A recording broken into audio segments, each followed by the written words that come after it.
¿Cómo estáis? Buenas noches, asturianos y asturianes. Estoy, güey, aquí, al llau de Candás, para falaros d'una desgraciada circunstancia. Oye, por cierto, ¿cómo se dice circunstancia en asturiano? Sí, espera.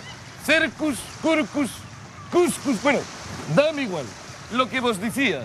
¿Sabéis, collacios, que milenta asturianos y asturianes todos los años, vanse a Benidorm de Braneu? Pero lo peor de todo, ya que de algunos nunca, en jamás, regresen pa' Asturias. Supongo yo, digo yo, y la mi teoría, que comerán los cazurros. Porque, como todo el mundo sabe, son caníbales, feucos, pequeñucos, calvos, analfabetos. Asina que nun branéis en Benidorm, en jamás, que ye peligroso. Hay que tomar, por Dios, está de más decilo, el sol aquí, en Asturias. Y qué mejor lugar, qué mejor sitio que este, que Perlora, un paraíso que construyeron, que levantaron con lesos manones percéltiques los dioses celtas para venir aquí a esparcer en el puente de la Ascensión. Desde el mío partido, desde el Pacón, of course, hicimos en honor a Perlora este bolero protesta. Música maestra. Voy para allá, tengo ya una sudada por el sol de Perlora. ¡Ay! Quito la boquera.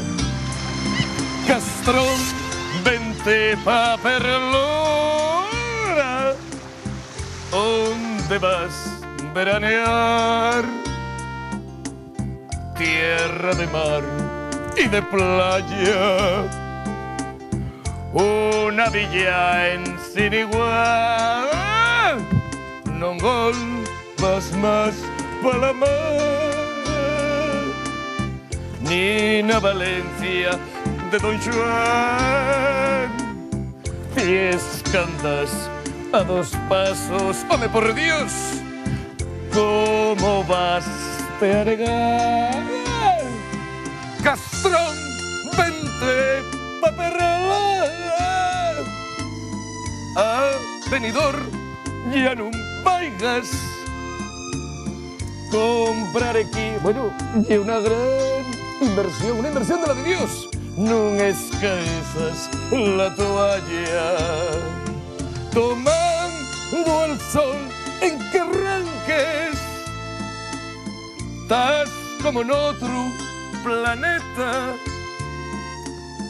Este sí el paraíso de aquí, el paraíso perfecto,